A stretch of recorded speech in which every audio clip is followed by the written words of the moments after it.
If it's true that positive action by government is a mistake inasmuch as it tends to exacerbate situations that it set out to cure, wouldn't it follow that your proposal for a negative income tax might actually create a larger class of indolent and unemployed than existing programs, or certainly than ideal programs? But first of all, you'd better explain your negative income tax, because it's frequently misunderstood. Yes, it certainly is. The proposal for a negative income tax is a proposal to help poor people by giving them money, which is what they need, rather than as now, by requiring them to come before a governmental official, detail all their assets and their liabilities, and be told that you may spend X dollars on rent, Y dollars on food, etc., and then be given a handout. The idea of the negative income tax is to treat people who are poor in the same way as we treat people who are rich. Both groups would have to file income tax returns, and both groups would be treated in parallel way. Under current law, if you or I file an income tax return, and we have, let's say, I were a family of four, head of a family of four, to take a simple case. Which in fact you do. Well, I am, but as it happens, my children are growing up and they're not very good no good to me anymore as income tax deductions. That's one of the troubles with you kids growing up. Your parents lose you as a deduction. And you don't tithe their earnings? No, I'm afraid I don't tithe their earnings, and I'm afraid in the modern day the parents continue to contribute to the children instead of the other way around. But if I were still head of a family of four, I would be entitled to an exemption of $3,000 without paying a tax. That is, if I had an income of $3,000, I would have an exemption of $3,000, I would pay no tax. If I had an income of $4,000, I would have a positive taxable income of $1,000. I would be required to pay a tax on that $1,000. Suppose I have an income of $2,000. Then by the same arithmetic, I have a negative taxable income of $1,000. Minus $1,000 is my taxable income. The idea of the negative income tax is to apply a tax rate to that minus $1,000 and give a man a subsidy in proportion to it. For example, the highest rate, it seems to me, at all feasible to use would be 50%, and it makes it simple for arithmetic. Let's suppose a rate were 50%. Then if I had an income of $2,000 with a family of four, I would be entitled to receive half of that $1,000 back. That is, I would get back $500 and end up with an income of $2,500 available to me. If I had zero income, if I had no income at all, then I would have a negative taxable income of minus $3,000. I would be entitled to receive half of that, or $1,500. And in this way, this program would say nobody in the country, no family of four in the country, shall have a smaller amount than $1,500 available for it for its purposes of consumption. That would be the negative income tax. Now, the point that I think it's urgent to stress to avoid misunderstanding is that while there's a guaranteed income, a minimum guarantee of $1,500, that income is not equal to the break-even point, the point at which you pay no taxes of $3,000. This difference is essential because there are other proposals which have been made under the name of guaranteed income, which would say, let's set a level like $3,000, then if a family has less than that, we'll make up the difference. Now, the trouble with such gap-filling programs, with a program which says if you have less than $3,000, we'll make up the difference, is that you destroy the incentive of people to earn anything. Why should anybody go to work and earn anything? Now, under a 50% rate, you also weaken their incentive. And if you were starting from scratch, you might be adding to the problem. But you're not starting from scratch. Our present welfare programs, our present direct relief, and aid to dependent children programs, in effect, have a 100% tax rate. Because if a family on relief, if, let's say, a woman, as currently is mostly the case under aid to dependent children, if a woman who is on relief takes a job and earns $100, and she's honest, she is required to have her relief payment reduced by $100.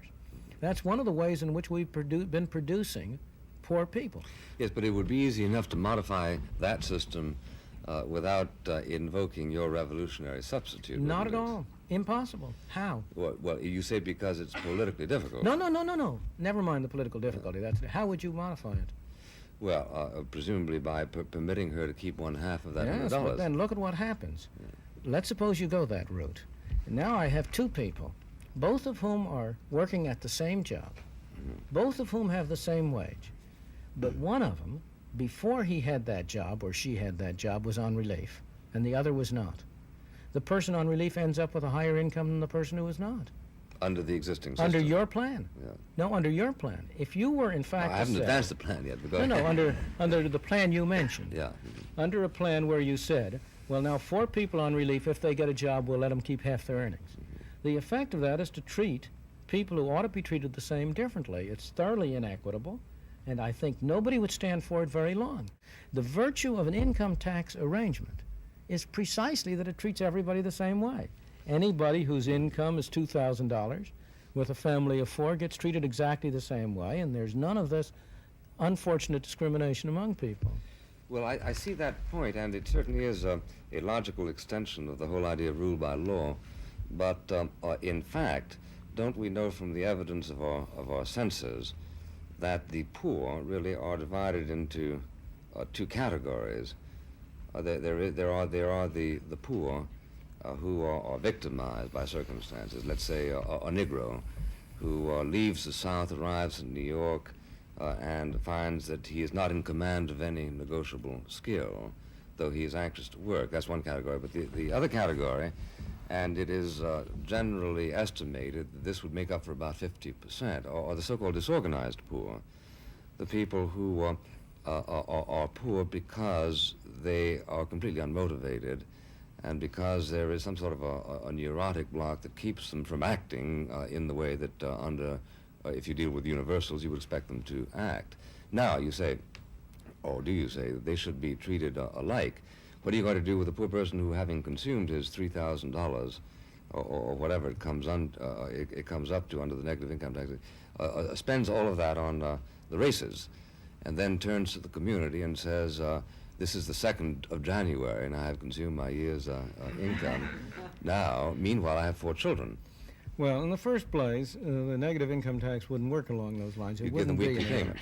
I would treat the negative payments exactly the same way as you treat the positive income tax. What we do now is that a person who works files an exemption allowance and then gets his tax deducted at source from his wage. Mm-hmm.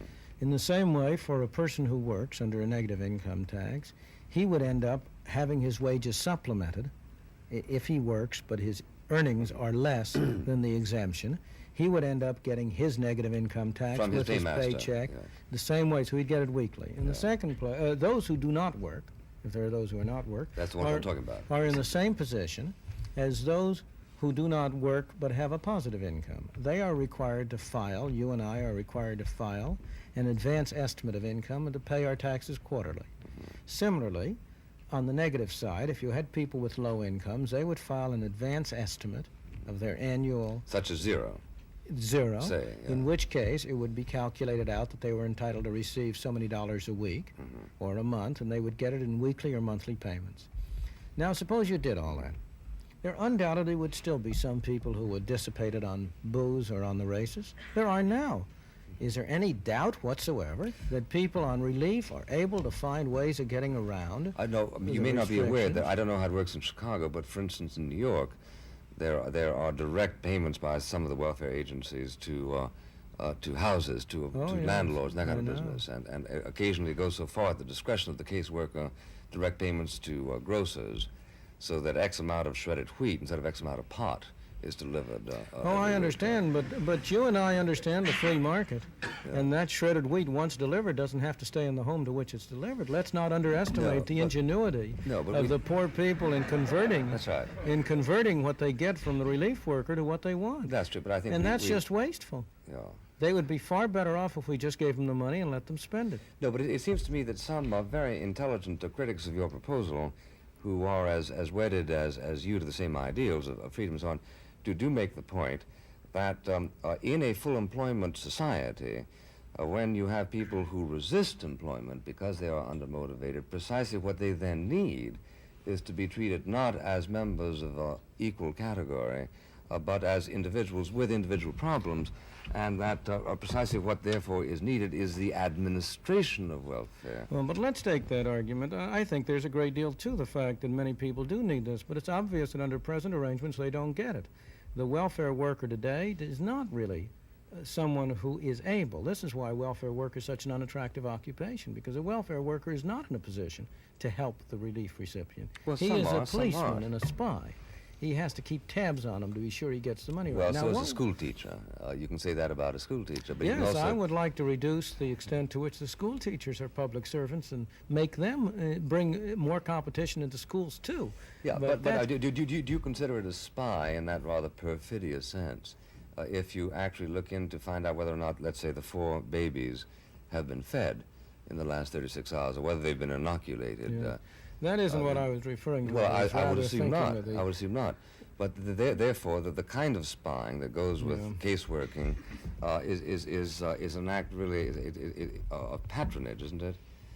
That is to say, no, the kind it's of in spying. loco parentis. No, the kind of spying I was thinking of was standing outside a woman's apartment at 3 o'clock in the morning to make sure she is not entertaining a man who might be be charged with support for the children. Yeah, these are abuses. These are abuses. Or but making dismiss the sure abuses. but they're mostly abuses. You have a system which stimulates abuse. Aren't you evading the point? Let me go back to that your abuse, absent the abuses, you've still got a situation in which somebody has got to concern himself over the administration of the family by somebody who's a member of the disorganized poor.